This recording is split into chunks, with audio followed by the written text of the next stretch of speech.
네, 안녕하십니까? 네, 평안하셨습니까? 네, 아멘.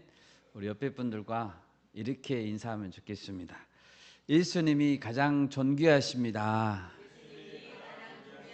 네, 아멘. 믿으시죠? 네, 예수님이 가장 존귀하십니다.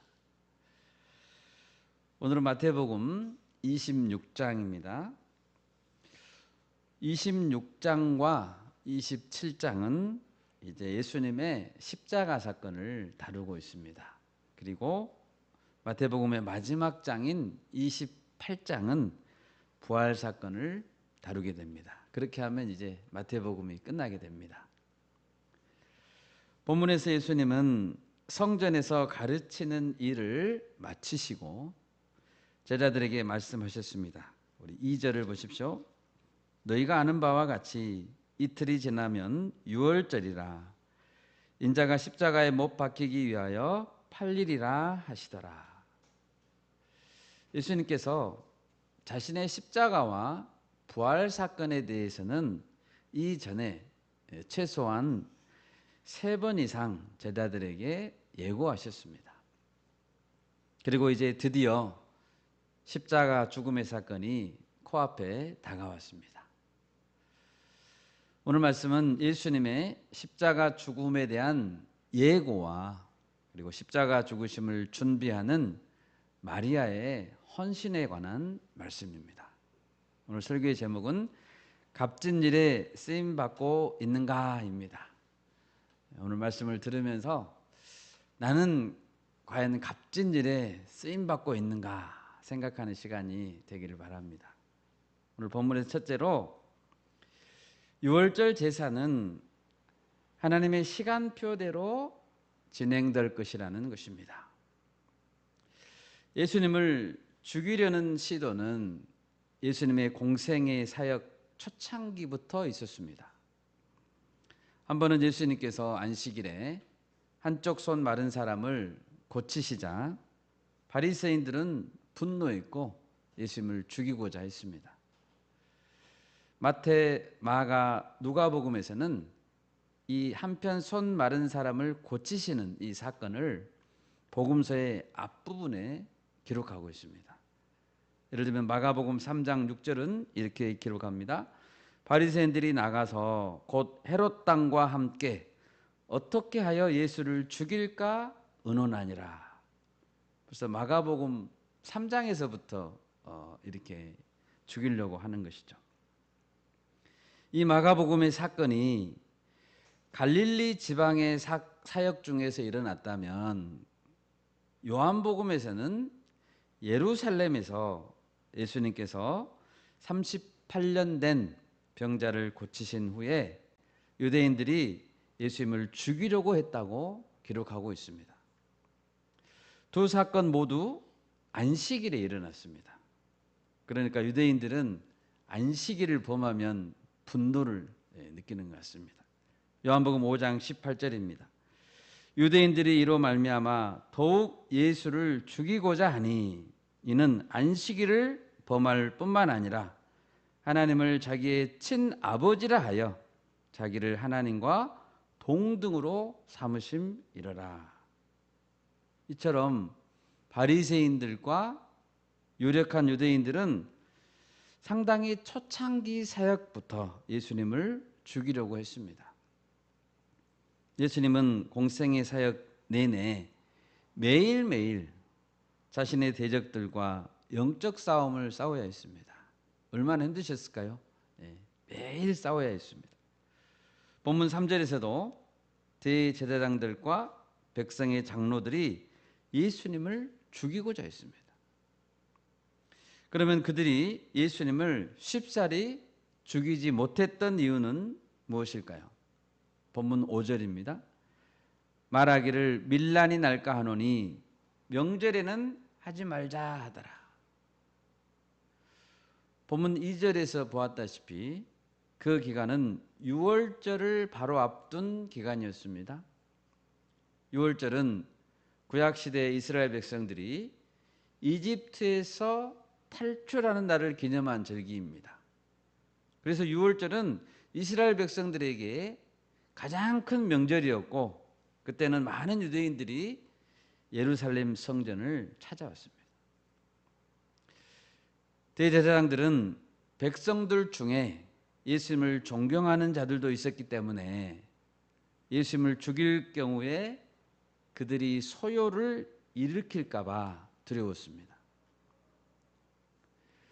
그래서 제사장들은 무리들을 자극하지 않고 조용히 죽이고자 했던 것입니다.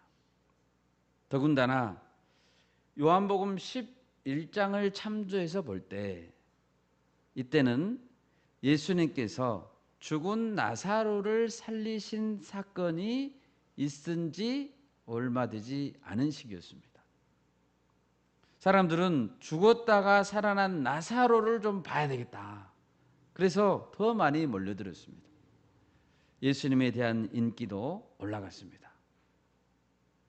그러니까 명절에는 죽이지 말자라고 한 것이죠. 그런데 명절에는 죽이지 말자는 그들의 계획은 결과적으로 보면 차질을 빚었습니다. 명절에 죽이고야 말았죠.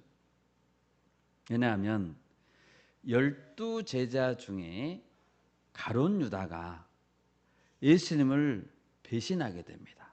배신해서 대제사장들을 찾아갔기 때문입니다. 우리 찾아볼까요? 누가복음 22장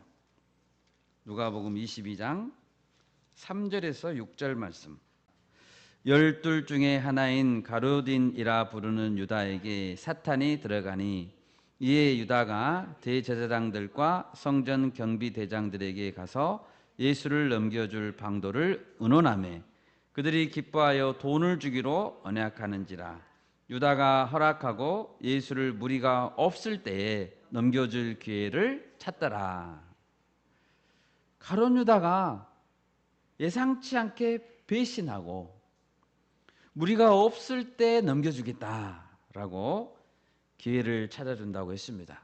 대제사장들은 기뻤겠죠. 무리들을 자극하지 않고도 예수님을 조용히 체포할 수도 있고 또 속전속결로 재판하여 죽일 수 있었기 때문입니다. 여러분, 그러나 일이 이렇게 진행된 것은 모두 하나님의 뜻이었습니다. 예수님은 반드시 유월절에 죽으셔야만 했습니다. 왜냐하면 유월절 제사의 어린 양으로 오셨기 때문입니다. 고린도전서 5장 7절에서 그리스도께서 유월절 어린 양으로 드려졌다고 말합니다. 제가 읽습니다. 너희는 누룩 없는 자인데 새 덩어리가 되기 위하여 묵은 누룩을 내버리라. 우리의 유월절 양 곧 그리스도께서 희생되셨느니라. 유월절 양은 예수 그리스도이십니다. 유월절 어린 양이 상징하는 그리스도가 되기 위해서 예수님은 유월절에 죽으셔야만 했습니다. 문설주에 바른 어린 양의 피 때문에 이스라엘 백성들의 집에는 죽음의 사자가 들어가지 않았죠. 여러분, 예수님은 구약의 모든 예언을 성취하신 그리스도이십니다. 아멘. 어린 양 예수 그리스도의 피를 우리 마음에 발라야 되겠습니다. 우리 집에도 바르고 또 우리 공동체에도 어린 양 예수 그리스도의 피를 발라야 합니다. 그래야 살 수 있는 것입니다. 하나님은 반드시 자신의 뜻하신 대로 역사를 이루어 가십니다. 아멘. 아멘.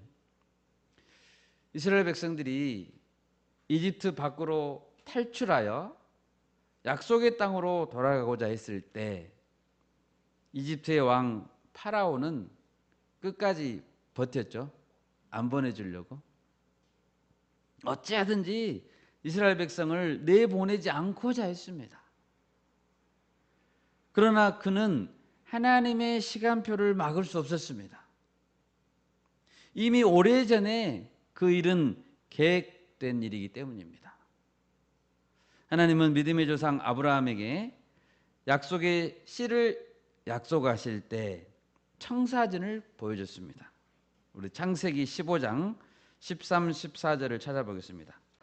여호와께서 아브라함에게 이르시되 너는 반드시 알라 네 자손이 이방에서 객이 되어 그들을 섬기겠고 그들은 400년 동안 네 자손을 괴롭히리니 그들이 섬기는 나라를 내가 징벌할지며 그 후에 네 자손이 큰 재물을 이끌고 나오리라. 아멘.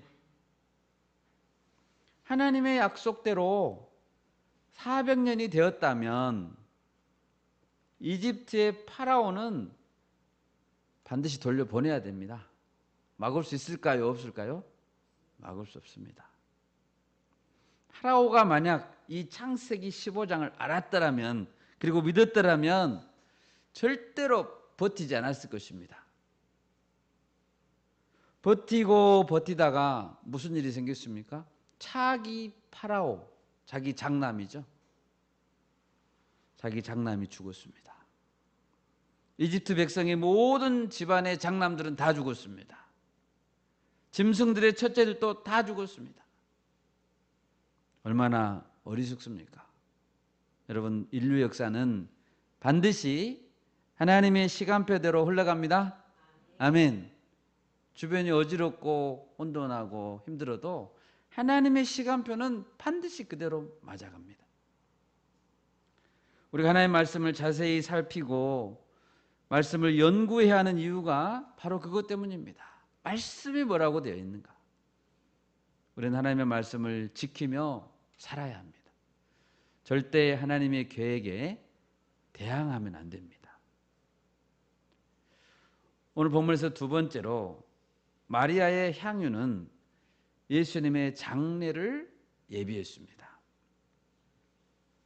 6절 말씀입니다. 6절을 보십시오. 예수님은 베다니에 나병 환자 시몬의 집에 계셨습니다. 베다니는 예루살렘에서 동쪽으로 약 3km 정도 떨어진 곳에 있는 작은 마을입니다. 베다니에는 나사로와 마르다, 마리아 자매가 살고 있었습니다. 이 나사로는 예수님과 아주 친밀한 관계였습니다. 나사로가 죽었을 때 예수님께서는 이렇게 말씀했습니다. 우리 친구 나사로가 잠들었도다. 이렇게 말할 정도로 나사로와 가까웠습니다. 7절을 보십시오.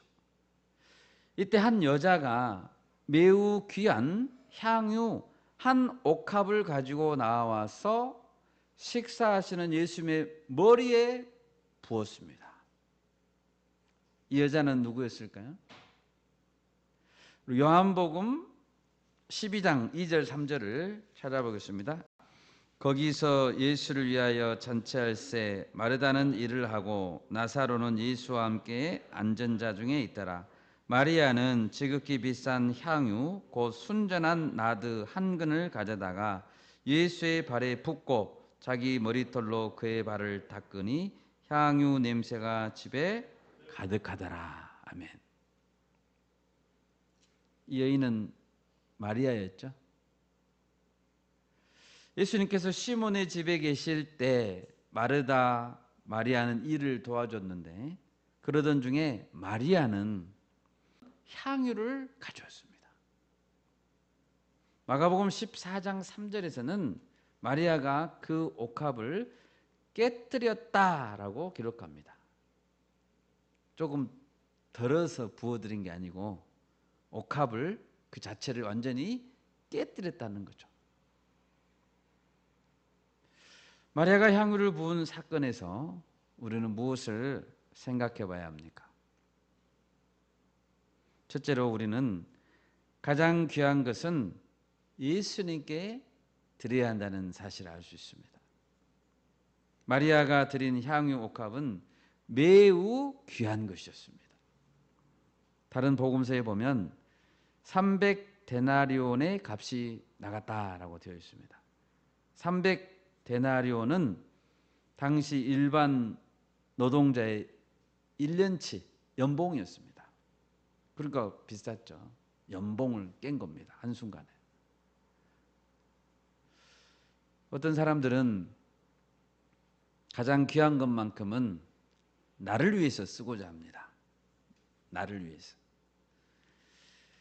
가장 귀한 것 그것은 나를 위해서 쓰고 다른 것은 하나님께 드리고자 합니다. 그러나 믿음이란 가장 귀한 것을 하나님께 드리는 것인 줄 믿습니다. 아멘. 가장 귀한 것을 드리는 것이 믿음입니다. 우리가 가진 것 중에, 여러분이 가진 것 중에 가장 귀한 것은 무엇입니까? 어떤 사람에게는 그것이 인생의 꿈일 수 있습니다. 내 인생의 계획일 수 있습니다. 청년들에게는 가장 귀한 청년의 때, 청년의 시간일 수 있습니다. 어떤 사람에게는 그것이 물질일 수 있고, 어떤 사람에게는 인간적인 사랑일 수 있습니다. 여러분, 가장 귀한 것이 왜 아깝지 않겠습니까? 그러나 그것을 드릴 때 하나님께서 가장 영광을 받으시는 것입니다. 구약 성경에 보면 한나라는 여인이 나옵니다. 그 여인에게 가장 귀하고 평생에 한이 되는 것이 있었는데 그것은 자식이었습니다. 자식 문제였습니다.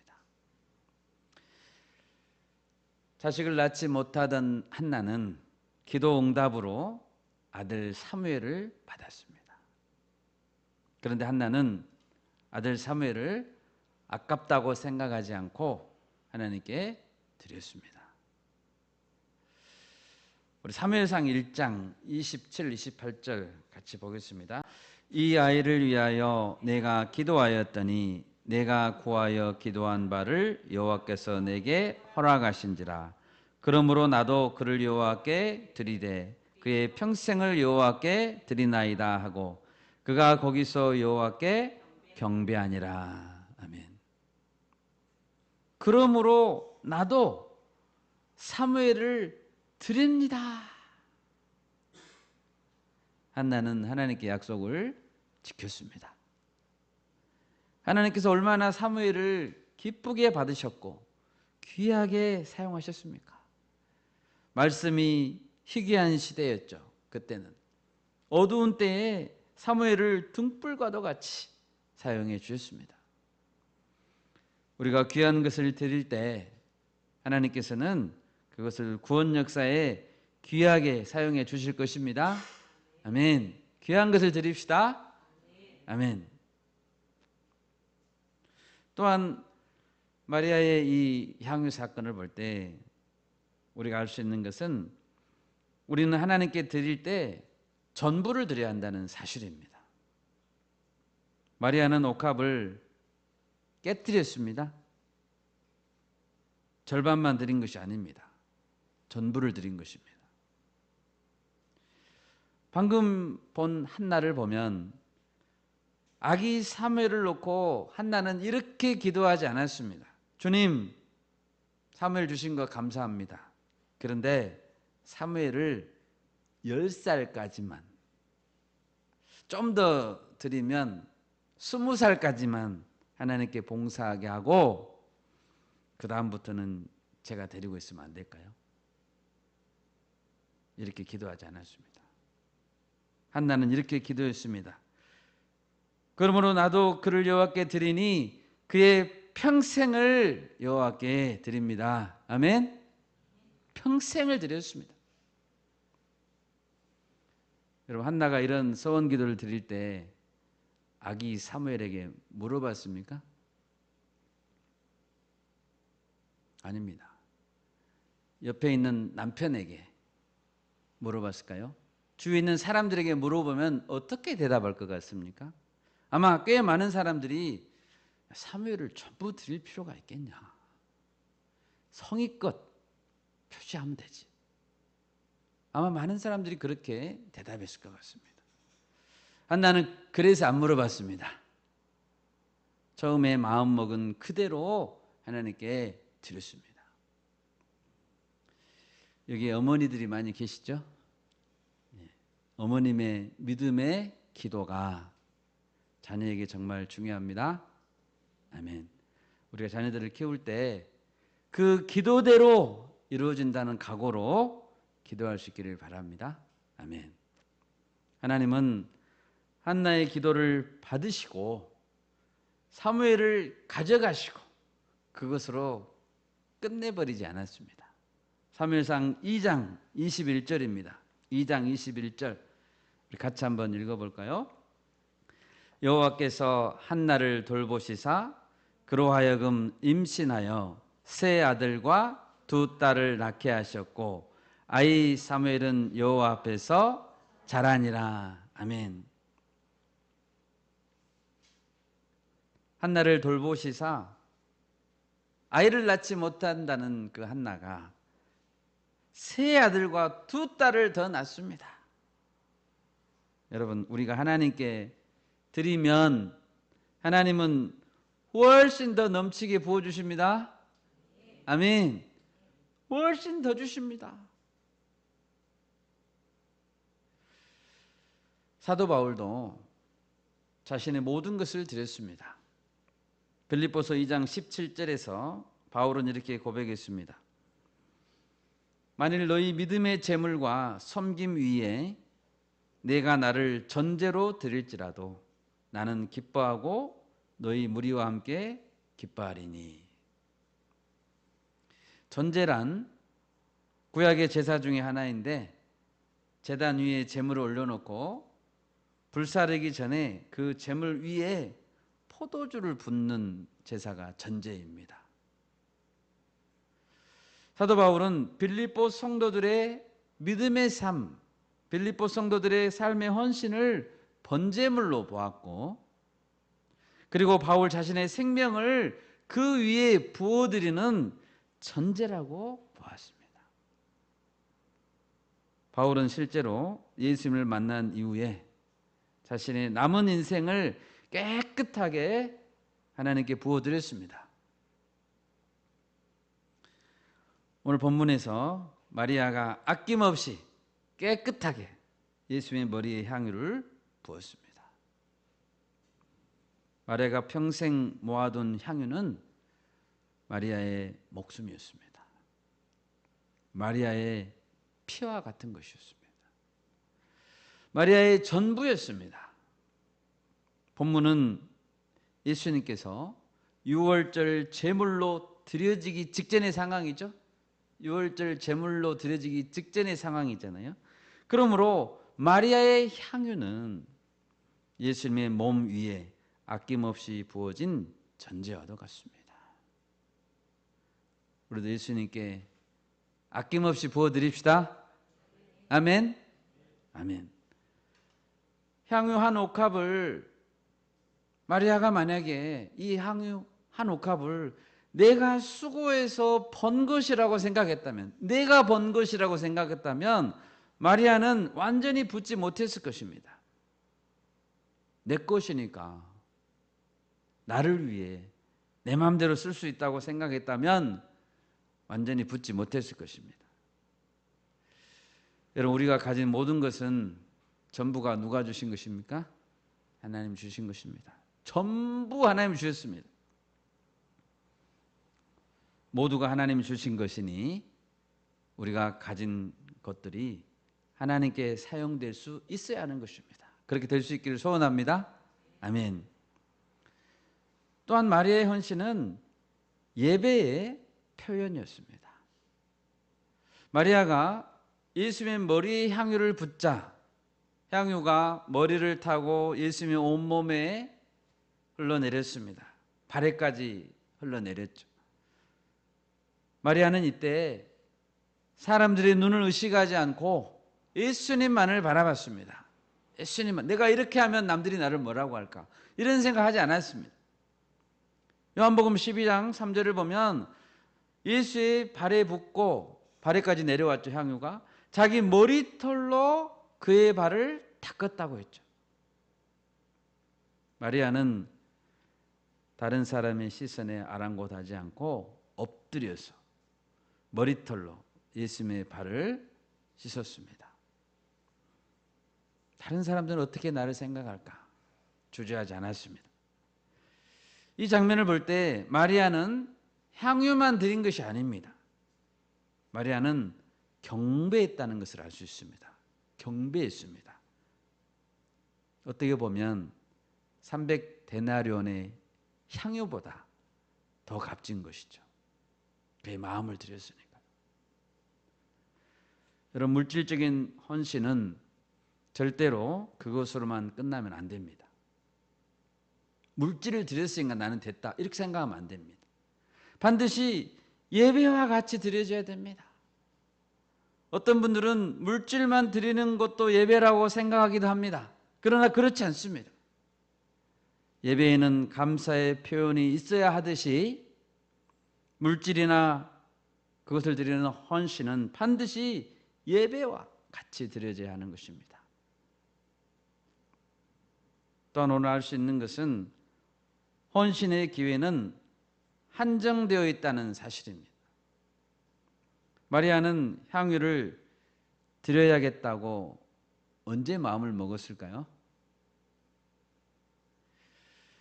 여러분, 마리아가 향유를 드리고 싶더라도 내가 마음 먹으면 언제든지 어디서든지 드릴 수 있다고 생각했다면 오산이죠. 내가 드리고 싶더라도 언제 어디서나 드릴 수 있는 것은 아닙니다. 예수님께서 받으실 수 있는 시간과 공간이 한정되어 있습니다. 기회는 한정되어 있습니다. 12절을 보면 마리아가 드린 향유는 예수님의 장례를 위한 준비였습니다. 장례를 위한 준비. 얼마나 귀하게 쓰임 받았습니까? 이 향유가. 며칠이 지나면 6월절이고 예수님은 십자가에서 돌아가시기 때문에 향유를 부어드릴 기회는 얼마 없습니다. 한정되어 있습니다. 여러분, 세상에서 가장 가치 있고 값비싼 악기는 어떤 악기일까요? 가장 비싼 기타로 경매에 팔린 것을 제가 인터넷에 찾아봤습니다.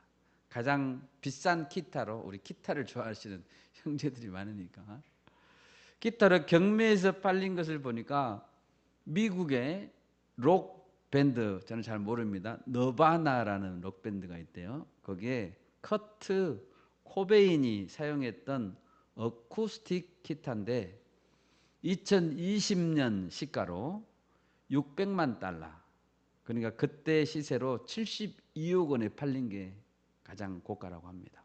기타가, 어쿠스틱이 72억 원. 너바나의 커트 코베인이 썼다는 이유로. 누가 사용했던 악기인가? 어떤 사람의 사인이 새겨져 있는가? 그것이 그 가치를 결정합니다. 또 2022년 신문 기사인데요. 어떤 자동차가 가장 비싼 자동차인가 봤더니 뭐 유명 자동차 회사에서 1955년에 만든 자동차인데요. 55년이니까 얼마나 오래됐습니까? 딱 2대 만들었답니다.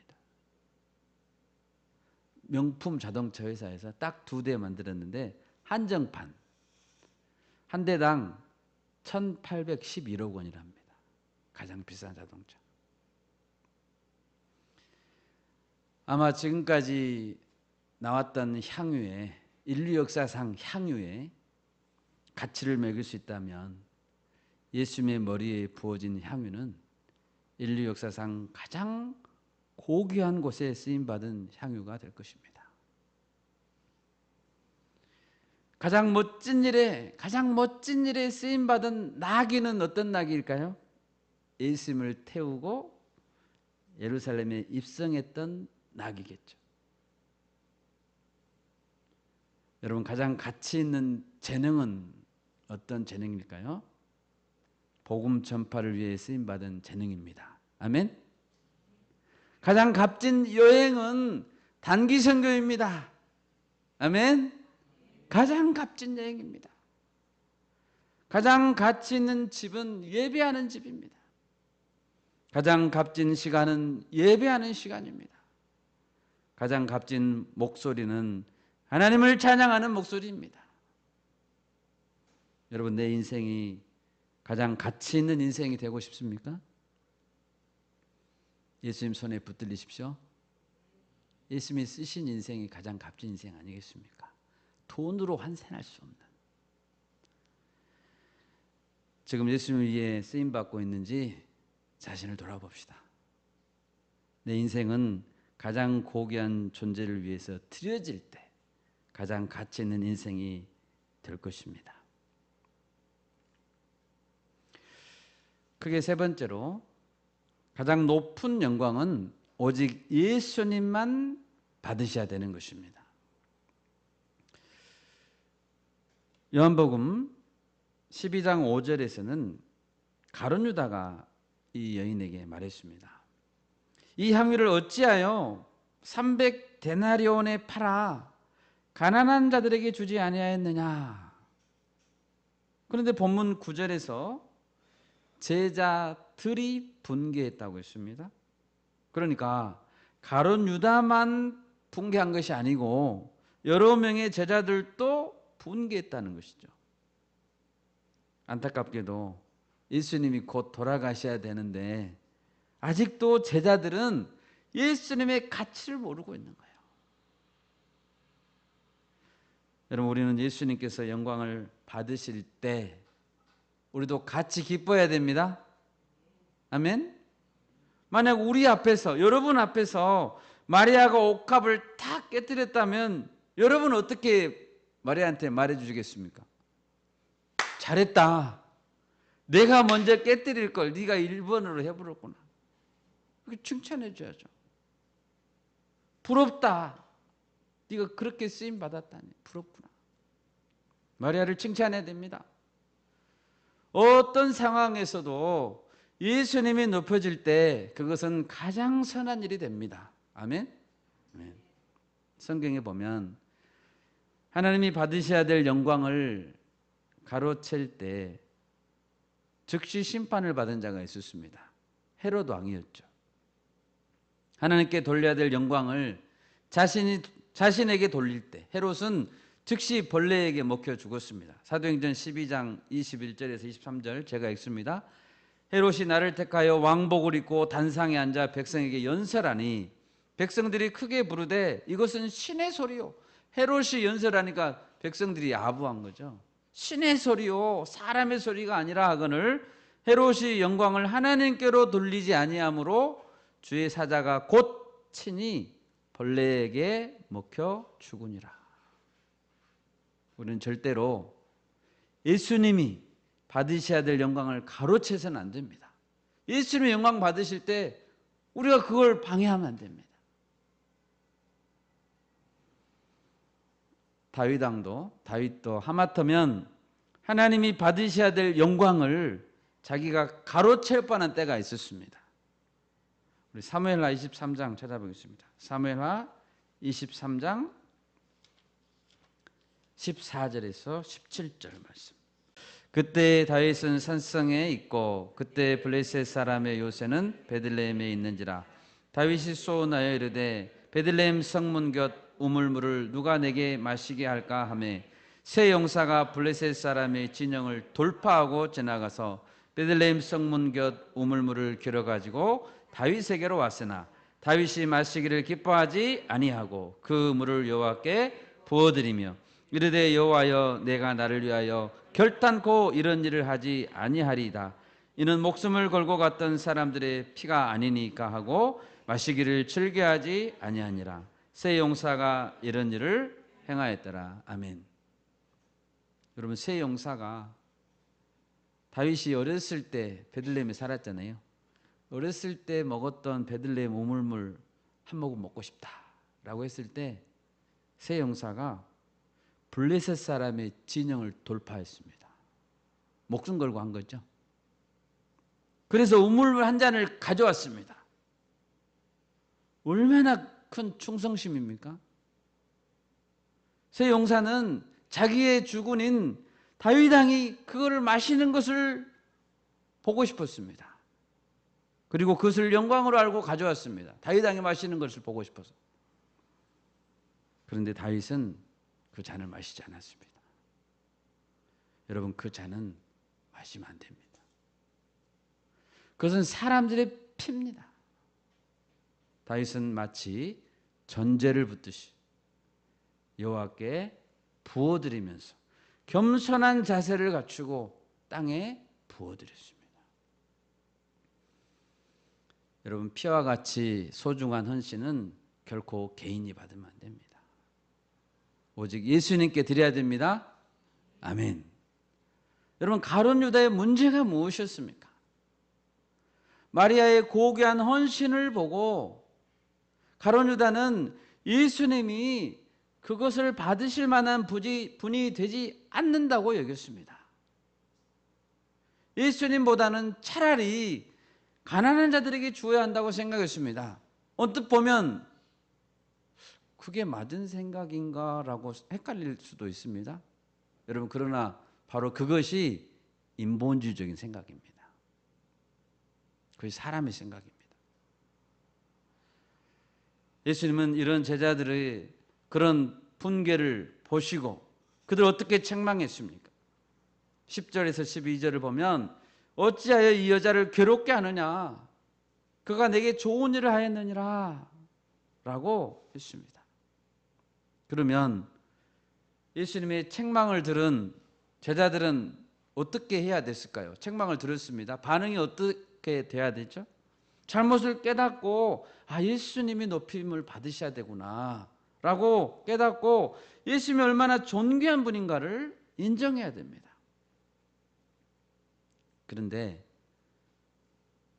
마가복음 14장에 보면 가룟 유다는 예수님의 바로 그 책망을 받고 곧바로 대제사장들에게 찾아갔습니다.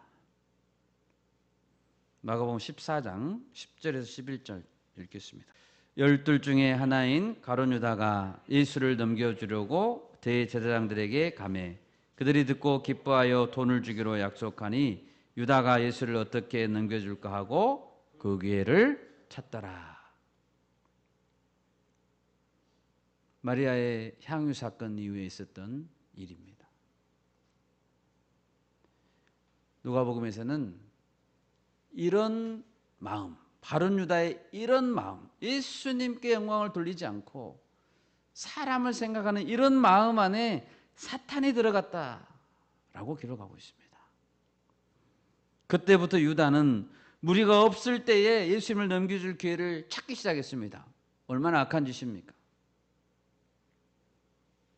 여러분, 예수님을 향한 헌신은 어떤 사람에겐 은혜로운 감동을 주지만 어떤 사람들에겐 치명적인 시험이 됩니다. 과거에 한때 헌신했던 분들이 나중에 실족하고 신앙이 약해지는 분들도 있습니다. 여러분, 헌신은 예수님만 바라보고 하는 것입니다. 아멘. 그렇지 않으면 반드시 실족하게 됩니다. 가장 높은 영광은 오직 예수님만 받으셔야 되는 것입니다. 말씀을 맺겠습니다. 여러분, 예수님은 향유 옥합을 깨트려 부음 받아 마땅한 존귀하신 분이십니다. 예수님은 모든 영광을 다 받으셔도 하나도 이상하지 않는 분이십니다. 할 수만 있다면 우리는 더 드려야 하는 것입니다. 여러분, 우리는 모두 한 번뿐인 한정판 인생을 살아갑니다. 여러분 다 한정판입니다. 세상에 단 하나밖에 없는 나이죠. 그 자체로 너무 귀합니다. 그런데 그런 내 인생이 오직 예수를 위해서 드려질 때 더욱더 빛나는, 가장 빛나는 인생이 될 줄 믿습니다. 아멘. 우리 모두 예수님께 드려집시다. 그래서 가장 값진 인생을 살 수 있기를 바랍니다. 아멘. 제가 기도하겠습니다.